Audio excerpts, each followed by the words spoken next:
Alongside weathercaster Pablo Alsina, and it is a gorgeous morning out there. I spent my morning over at the Living Desert, which is our local zoo.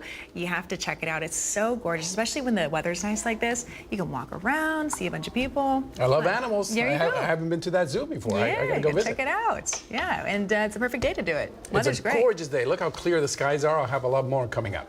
All righty. Thank you, Pablo. We'll have that full forecast in a bit. Let's get to your top story, though, this morning. Officials have arrested a 29-year-old man for starting the January fire that destroyed Los Angeles' Pacific Palisades neighborhood. Officials saying they have arrested Jonathan Rinderknecht for lighting the fire New Year's Day that burned down much of the Pacific Palisades a week later. A former Pacific Palisades resident, he was now living in Florida, where he was arrested Tuesday and will appear in court today. That blaze broke out January 7th. It killed 12 people, destroyed more than 6,800 homes and buildings in the Pacific Palisades before it was fully contained January 31st. Investigators determined the fire was intentionally lit, likely by a lighter taken or to vegetation or paper. The criminal complaint said authorities first interviewed Rinderknecht on January 24th. That's from his ChatGPT. That's an image he produced a few months before the fire started. It shows the city being burned there. The allegations are further supported by the defendant's cell phone, his false statements to law enforcement, and his behavior during the Lockman fire, which the defendant is charged with maliciously starting shortly after midnight on New Year's Day of this year, and which eventually became the Palisades fire. Investigators excluded other possibilities, including fireworks, lightning, and power lines. And back here in the Coachella Valley this morning, Palm Springs fulfilling its settlement payment to Section 14 survivors. The city announcing on Tuesday it has transferred $5.9 million to the group's legal representatives after a decades-long controversy. The city agreed to the financial commitment November of last year to descendants and survivors. This after several minority families living in the downtown Palm Springs area in the 1950s and 60s were forcibly removed from their homes. Those houses were then destroyed as the area was redeveloped. The settlement also includes $20 million in affordable housing programs over the next decade, prioritizing Section 14 families. And the city says it also remains committed to building a public memorial and future park to honor the victims as well. Greater Palm Springs Pride is quickly approaching, scheduled to kick off November 6th. Last year, more than 140,000 people attended. And with all those people, of course, come some medical emergencies. The Pride organization wants to be ready to handle them. So they're looking for volunteers from the medical field and members of the community who have CPR certification. We spoke to a first aid coordinator about the importance. Right now, more than ever, I could use your help. I have 3 events coming up between now and Palm Springs Pride, November 6th, 7th, 8th, and 9th. If you are a nurse, paramedic, EMT, or anyone with CPR certification, I need you to help me. Go to NBCPalmSprings.com for more information and to sign up to be a medical and first aid volunteer. Now, if you'd like to volunteer like you just heard there on our website, you can go to the newsroom tab. There's a link that will take you to the volunteer sign-up application. The deadline is November 3rd. And here at NBC Palm Springs, we are a proud sponsor of Greater Palm Springs Pride.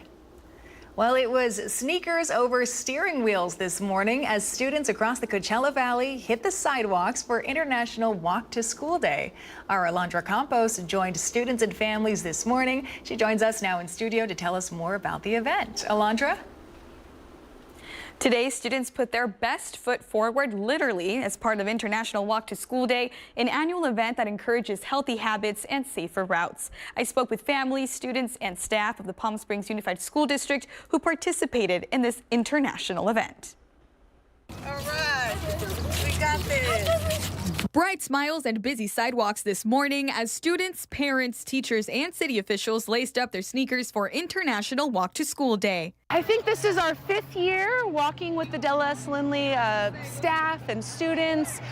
We're very excited because it kind of gives them an opportunity to get out of the house. The most exciting part about today is about meeting my friends The annual event promotes exercise, healthy habits, and raises awareness about the importance of pedestrian safety, reminding drivers to slow down around schools. People are driving crazy, so you have to be aware of your surroundings at all times and pay attention, get off your phones and watch the cars, Across the Coachella Valley, dozens of campuses took part, including 11 schools from the Palm Springs Unified School District, with participation from approximately 500 middle school and elementary school students. For Claudia Garcia, today's walk was a memorable experience as she and her daughter walked to school together for the first time. It was a nice experience to be able to see all these kids having fun, enjoying the event. It was a really good turnout. Local law enforcement joined the effort too, lining crosswalks and helping more than 140 students from James Workman Middle School arrive to class safely. Today all is about working with the community,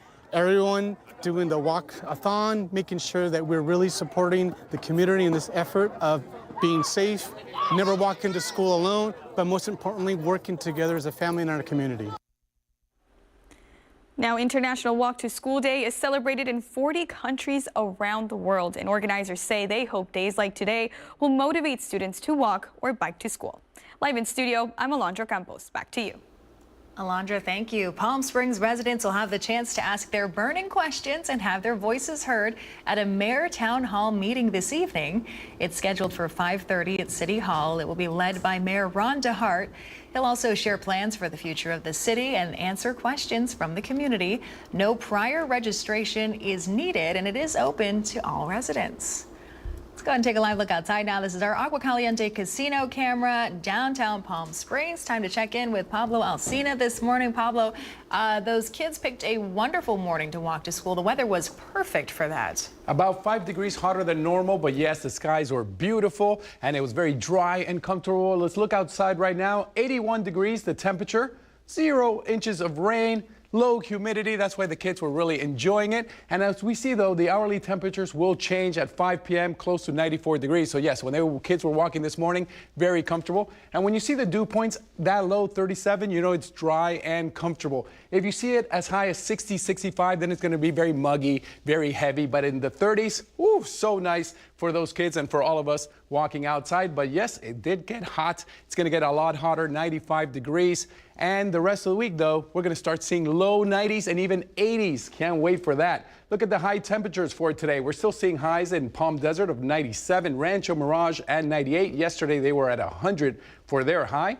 Desert Hot Springs at 93 for their high. Cabazon at 90 and Cathedral City with a high of 97. But again, the rest of the week, these temperatures are going to start going down, especially with the clouds coming in. Our 3-day comfort air forecast, you see Wednesday, not a single cloud in the sky, but on Thursday, around a 20% chance of rain, and that's going to lower the temperatures. On Friday, a 50% chance of rain. Look at that, just 87 degrees, but there will be some rain, very little though, around a quarter inch in some areas, maybe an inch in the mountains. Pablo Alsina, I'll be back with my full weathercast in a bit. Pablo, thank you. More headlines this morning. The government shutdown is impacting airports nationwide, including in Chicago. The FAA issuing a ground delay at O'Hare last night because there were not enough air traffic controllers on duty to handle incoming flights. Departing flights saw average delays of around 40 minutes. Air traffic controllers are considered essential employees and have been working without pay. But since the shutdown began last Wednesday, the transportation secretary says there have been an increased number of sick calls. As of this morning, no ground delays were issued at O'Hare, but according to the website flychicago.com, 25 flights at the airport were still delayed. And here in California, one that has been impacted is the Hollywood Burbank Airport. On Monday, there were no air traffic controllers working there, leading to widespread delays and cancellations. The FAA said the average departure delay was upward of 2 hours long. Thankfully, today, workers have returned. Flights were leaving on time by the end of the day on Tuesday. And we have some good news for you here in the Coachella Valley. Palm Springs International Airport will not experience delays and hasn't so far. PSP took to social media on Tuesday informing the public that at this time, PSP remains fully operational with no impacts to flights or services. And they're saying TSA officers and air traffic controllers remain on duty. They also mentioned if that changes, they will update the community. They ended by saying it's always good practice to check with your airliner directly for for up-to-date flight information. And when we checked this morning, just before this broadcast, only one of 16 flights listed for departure was delayed. So some good news for our local travelers. Still ahead on your midday news, things are starting to heat up in the Coachella Valley. Your Firebirds getting ready for their home opener Friday night with a slew of events leading up to all the fun. We have full team coverage from those. And let's take another live look outside this morning. This is our Indian Wells Golf Resort camera. Might be packing the umbrella if you're heading out there over the next few days. We've got more on that full forecast for you in just a few minutes, so stay with us.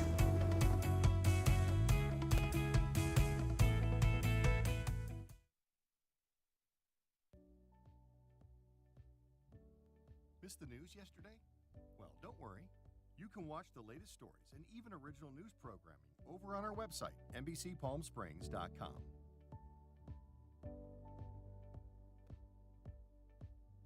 Every morning at 6 a.m., Jerry and I are here to help you start your day informed and connected. And after our newscast, I head out into our community to listen and bring you the stories that truly impact our lives here in the Valley so that your voice is heard.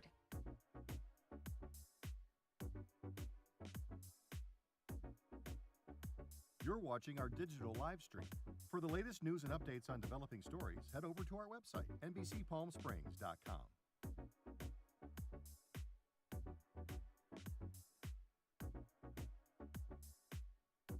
Don't miss our digital exclusive content. Me on a Plate, Talking with Thalia, Kai the Deal Guy, and Desert Entertainment with Todd. Only on NBCPalmSprings.com.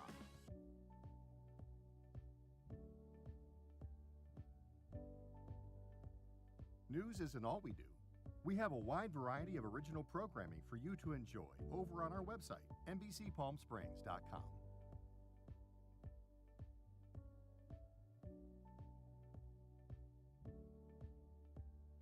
Successful wildlife projects are happening all across the Salton Sea. And in the middle of these restoration efforts, lithium enters the equation. Dive into the delicate balance of nature and the emerging Lithium Valley, streaming on NBCPalmSprings.com. Worried about missing a broadcast? Don't worry. We stream just about everywhere from Instagram to YouTube.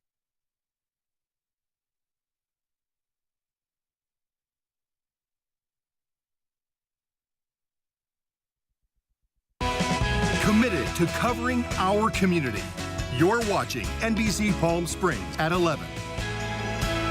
Welcome back. It's a big week here in the Valley and at Acrisure Arena. The Coachella Valley Firebirds are holding their home opener game on Friday. They'll be going head-to-head against the San Diego Gulls. Puck drops at 7. And then on Saturday, they'll be at home against the Colorado Eagles. We will have all of your coverage leading up to the game with all of the fun events. On Tuesday, our sports team was out at Spotlight 29 Casino with the team for a little meet and greet with the fans.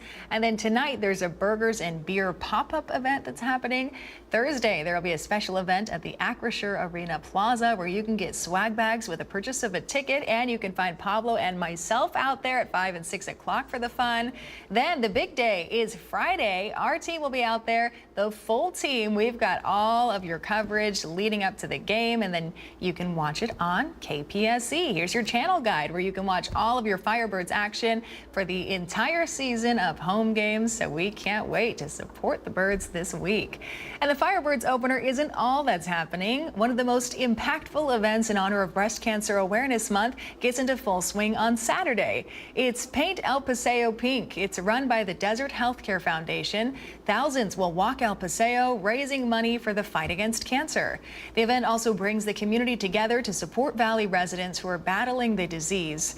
Online registration has ended, but don't worry, if you'd still like to sign up, you can head over to Hotel Paseo. Registration opens in person. It started today at 10 a.m. It runs through Friday. Tomorrow morning, we'll sit down with Elisa Goldberg to talk more about the annual Valley tradition and how you can get involved, so don't miss out. This weekend as well, lots of food trucks and vendors heading over to the shops at Palm Desert for the 5th annual Yum Food Fest. It's scheduled for Saturday and Sunday at the mall. Doors open from 3 to 10. There will be local artists, live music, kid zones, and a full bar, so a little something for everyone. Tickets are $5 online, $8 at the door. The Mary Pickford Theater in Cathedral City is teaming up with Loving All Animals and the Palm Springs Animal Shelter for a special screening event. This is Thursday. The theater will hold the special screening of Roxy and the Man, and it has a Q&A with the crew as well.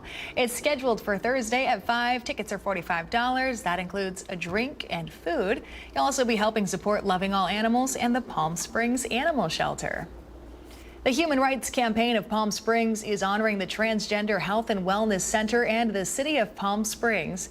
There will be an HRC Palm Springs garden party Saturday, November 8th. The City of Palm Springs is being recognized for sustained, measurable leadership in LGBTQ+ equality, and the center is being recognized for providing affirming care and youth support across the Coachella Valley. If you're interested in attending, you can purchase tickets for the event at hrc.org/PS Garden Party. So, man, we've got a full weekend of fun here in the Coachella Valley. And speaking of, let's take a live look outside our Walter Clark Highway 111 camera. What will your weekend forecast look like? Pablo Alcina's in right after the break to tell us more about it. So stay with us.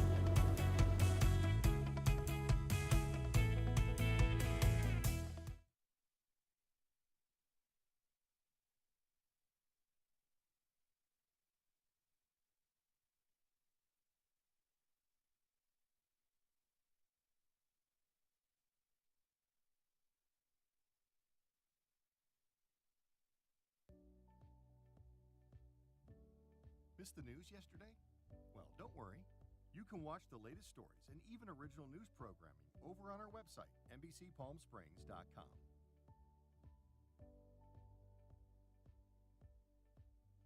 Every morning at 6 a.m., Jerry and I are here to help you start your day informed and connected. And after our newscast, I head out into our community to listen and bring you the stories that truly impact our lives here in the Valley so that your voice is heard.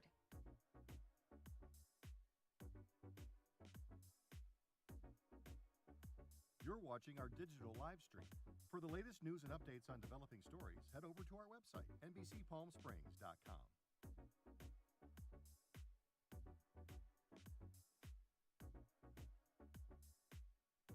Don't miss our digital exclusive content. Me on a Plate, Talking with Thalia, Kai the Deal Guy, and Desert Entertainment with Todd. Only on NBCPalmSprings.com.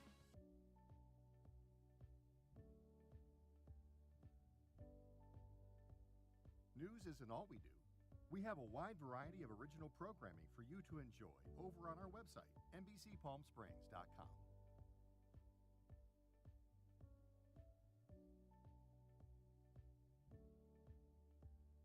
Successful wildlife projects are happening all across the Salton Sea. And in the middle of these restoration efforts, lithium enters the equation. Dive into the delicate balance of nature and the emerging Lithium Valley, streaming on NBCPalmSprings.com.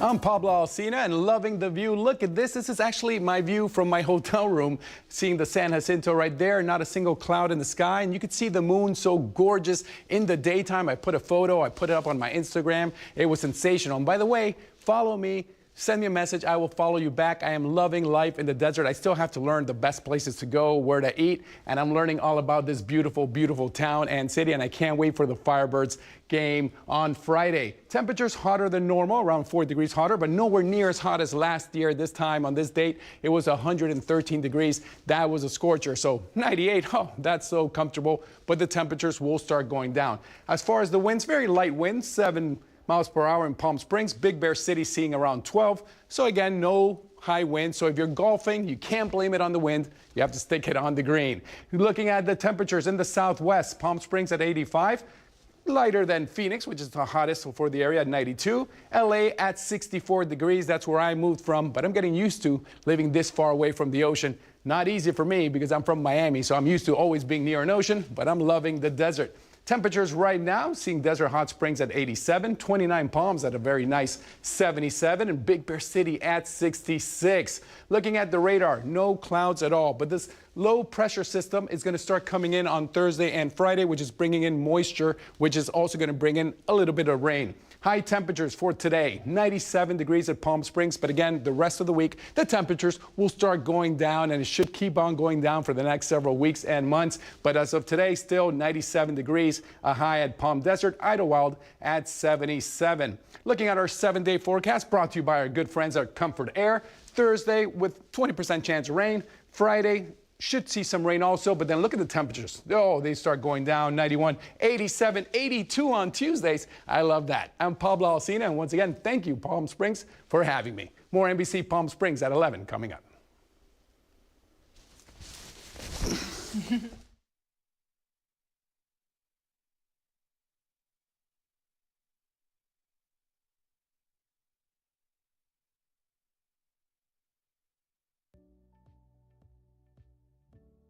Missed the news yesterday?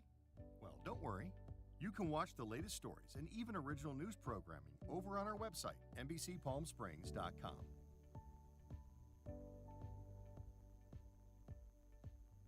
Every morning at 6 a.m., Jerry and I are here to help you start your day informed and connected. And after our newscast, I head out into our community to listen and bring you the stories that truly impact our lives here in the Valley so that your voice is heard.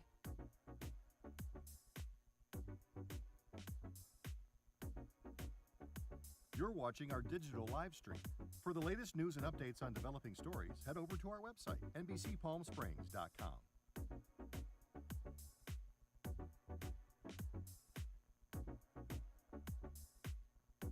Don't miss our digital exclusive content. Me on a Plate. Talking with Thalia. Kai, the Deal Guy. And Desert Entertainment with Todd. Only on NBCPalmSprings.com.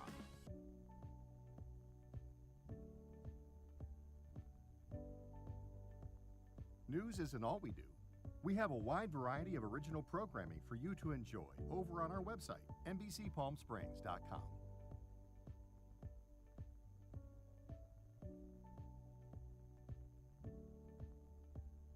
Successful wildlife projects are happening all across the Salton Sea. And in the middle of these restoration efforts, lithium.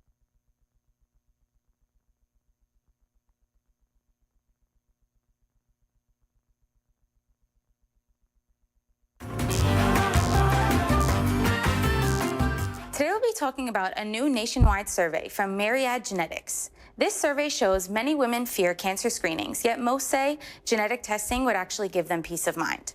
Joining us to share how knowledge of your family's history and genetic risk can help women take control of their health are OBGYN, Dr. Ifeanyi Stitt, and a patient with hereditary cancer risk, Jody Lavery. Thank you both for joining us. Thank you for having us. So, Dr. Stitt, based on the survey results, where do you think the disconnect is between the women feeling scared of getting screened, but then also reassured by the results? Yes, thank you for having us, Gianna. Such an important topic during this month, which is, of course, Breast Cancer Awareness Month. Women just have such a hard time, they're already having a hard time trying to juggle so many different things that one more additional thing, rung to the plate that might make things even more difficult is just, sometimes too daunting. But what I share with patients is, your family history is your family history. It's there whether you want to acknowledge it or not. So certainly kind of having, knowledge of your family history, which will help us determine if you might be at higher risk for cancer, will provide your clinicians with valuable insights into how to best manage you. So, Jody, what made you decide to go for your genetic testing, and how has that impacted your outlook? I decided to have the testing because my grandfather had male breast cancer, and his mother as well. So I knew I had a long history of risk. I brought that to my provider's attention, and we decided that the MyRisk hereditary genetic testing was the best option for me. And although it was a scary situation, I went ahead and did it. It was a simple blood test, and the results came back positive that I did have the BRCA2 mutation. And even though it was a positive result, I felt relieved because now I had the knowledge to be able to take control of my health and be able to make decisions that were best for me. And Dr. Stitt, would knowing your family's history along with getting the genetic testing give women more control over their health? Oh, absolutely. Just like any other vital signs that you get when you go to the doctor's office, your blood pressure, your weight, your temperature, your family history is also equally important as a vital sign. When we get all of those things at the doctor's office, it's to get an idea of what your general health is. The family history also provides incredibly valuable insight. In Jody's case, you see that she had multiple family members with the similar cancer on the same side of the family, the breast cancer. That's a red flag to your clinicians. Also, rare cancers like ovarian, pancreatic, and in Jody's case, male breast cancer. We don't typically see men with breast cancer, but absolutely, knowledge of that family history provides key valuable insight into how we can be proactive rather than reactive in terms of your care. And Jody, what are some steps that women can take to start this conversation with their doctors?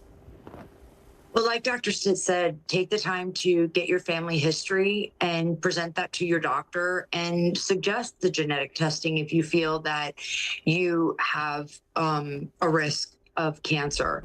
And where can we go for more information about all of this, Dr. Stitt? I would strongly recommend all your viewers go to getmyrisk.com. And as Jody said, get the test done if you qualify. Well, thank you both so much for this extremely important information. Thank you for having us. Thank you for having us. We'll be right back.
Before we go, original artwork by late TV host and painter Bob Ross set to be auctioned off. Auction house Bonhams says 30 of Ross's paintings will be sold at various auctions. The first is November 11th and will feature some of the pieces like Home in the Valley and Winter's Peace. Funds raised will support public television after some federal funding cuts. Ross's show, The Joy of Painting, aired for more than a decade on PBS in the 80s and 90s. Man, there is nothing that can help you start to fall asleep a little better. Then put a little Bob Ross on, very soothing. I loved Bob Ross. I actually became a painter because I liked watching Bob Did Ross. you? And my favorite painting of his was the one with trees. Oh, man. All of them. Love it. All right, we've got more news coming up tonight at 5 and 6 here on NBC Palm Springs. We'll see you then.